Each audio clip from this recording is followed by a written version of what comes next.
Hi everyone, I'm Shelly and you're watching There's No Place Like Home. Today I'm going to tackle something that I know that a lot of parents want to know, whether they're homeschooling or not: how to get your kids to write.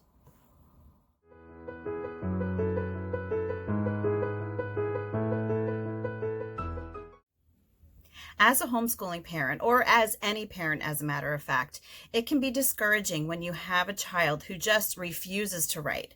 I remember I had kids years ago that when I would try to get them to write something for our homeschool, they would just fight me tooth and nail. They would cry. It was not a pretty situation. And I know that it's still something that a lot of parents deal with because a lot of parents still ask me for advice. And as with all of homeschooling, as with all of parenting, there is no one magic key, so to speak, to get your child to do exactly what it is that you want them to do. But there are some tips that I can share with you on how to get your kids to do these things. Maybe not perfectly, maybe not without ever fighting you about it, but it might help them to be less reluctant about doing it. So one of the biggest problems is that especially with homeschooling parents, when we are trying to get our kids to write, it is usually associated with some sort of assignment or some sort of lesson. So we are telling them something to write. We're giving them what topic we want them to write about. We're giving them the format that we want them to write. And unfortunately, a lot of times the kids don't really have any sort of say, and this can be intimidating for them, especially, if they are one of those kids who does seem to have a bit more trouble with writing than others do. So what I have found over the years is that it is far easier to get your kids used to writing. I say used to writing. I'm not going to say love writing, because I hate advertisements that guarantee that they're going to get your kids to love to do something, because there's no way that something like that will ever work 100%. Just like this will not work 100% with every child. But I'm hoping that it will help you to get your kids more used to writing, as it has done with mine. So I was talking about choice before, and that is something that is really important to kids. They want to know that they have a voice in what they are learning about.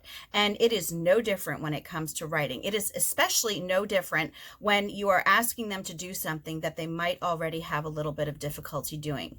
And this is where it is really important to let them have their say. So the best way that I have found to get my kids to not complain about writing anymore is when I started allowing them to do free writing journals.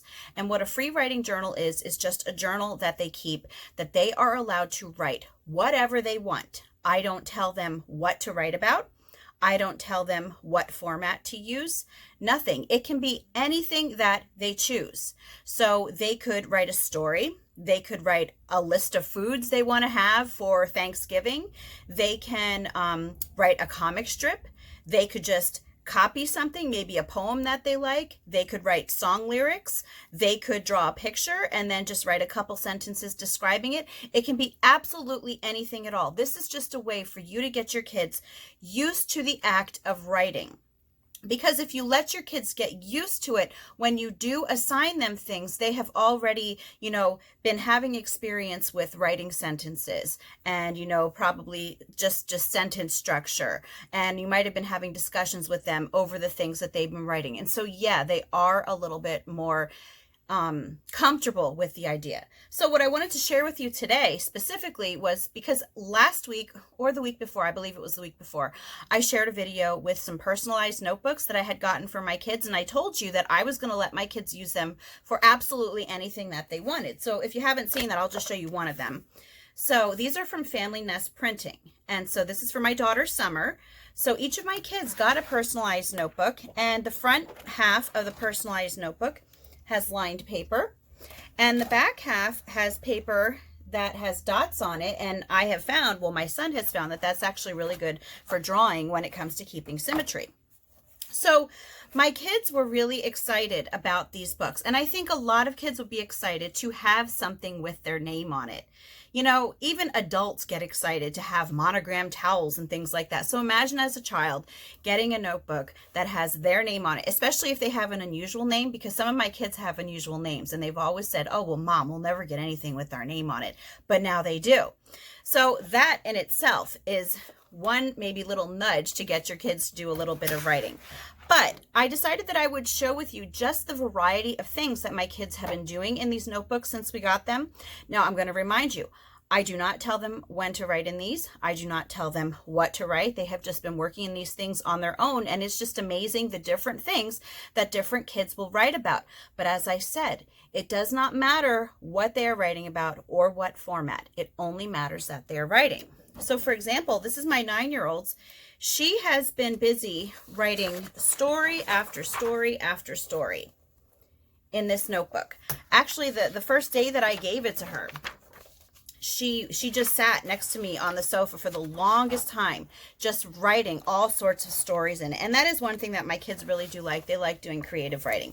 So I think that stories are something that most of my kids did at least a little bit of in all of their notebooks. But my daughter Summer, that's mainly what she did. She has some drawings in the back too. So my 7-year-old, she went one step further and she wrote a story, but she illustrated it too. And actually on one of the pages, she went so far as she tried to make a comic strip out of it. And again, these are things where all I did was give them the book. That's it. I didn't have to do anything else. They just know where the books are and they get in their moods and they pick them up and they start writing in them. And this is no guarantee that getting them something is going to make them want to do that. This is something that my kids have developed over the years, but it is sure to help them when they know that not only do they have something that's their very own to write in, but they can write about anything that they want and mom is going to be happy about it. So this is my 9-year-old, and she also wrote a story, of course. But what she also started doing in this is she's been using it to practice her cursive. So again, another aspect of writing that a lot of times kids don't want to do when you ask them to do it, but there my daughter is doing it on her own. My son has been using his book to write spelling words. Yeah, I know you probably can't see that. Those are all words that he wants to remember how to spell. So he just wrote this list on his own and he just was writing the words over and over and over. Like the first word is mosquito. So all you'll see on that top line is mosquito, mosquito, mosquito, mosquito. So he has actually been using this as a spelling book. And here he asked me to write down some words for him to spell, because he would like to work on his spelling. And this is something that he is doing on his own in his own time. And yeah, again, he did do a story too, like my other kids did, because again, they're all storytellers. And a lot of times they will just stand in the front of the living room when they're finished and they'll read their stories to each other. Now, my son Bailey, he used to be one of those kids who was constantly writing stories all the time. And you can actually tell that he did start a story here. He even has like, sort of a plot. It says name Oscar, weight 94, age 14, height 5'3", born 1809. But he doesn't actually have the story written yet, just like a couple of lines. What he has been doing, and what I was saying is that he used to be a storyteller. He used to have notebook upon notebook filled with stories. But what he has actually been spending a lot of his time on lately is drawing. And so that is why, even though he's doing mainly drawing in this book, I haven't been after him about it, because he has done so much writing in his lifetime. Plus, he still does do writing with our school assignments. But I just wanted to show you this aspect of this book too, with the dots in the back. He has been using it to help him draw. And it has really helped him with his symmetry to have these little dots in the back. So that's another way, to just inspire your kids. Because remember, with a lot of children, especially younger kids, now my son Bailey, who drew this, he's 13. He's not a young child. But with a lot of younger kids, when they are drawing, that is like a gateway into written narration. Like if they're drawing something, you can ask them, what did you draw? Well, what are they doing? Why are they doing that? And a lot of kids will be able to give you a whole story behind that picture that they drew. So remember that oral narration will often lead into written narration, and some kids really just kind of need to follow that path in order to get there. But really, when it comes down to it, your kids like to have choices, just as every person likes to have choices. Allow your kids choices. Don't always expect them to only do those written lessons that you have planned for them, or those assignments, or those reports. If you allow them the time, and I'm going to say free time, I'm going to say unstructured time, to learn to just really enjoy to write, you're going to have so many less issues when it comes to those actual assignments down the road. That's all that I have for you today. If you like this video, give it a thumbs up. If you haven't subscribed yet and would like to hear more of what I have to say, I would love if you would do that. If you have any questions or comments, you can leave one over on Instagram because YouTube disables my comments. And if you like my work and would like to check out my Patreon page, I will leave a link in the description box for that as well. And I hope you have a great day.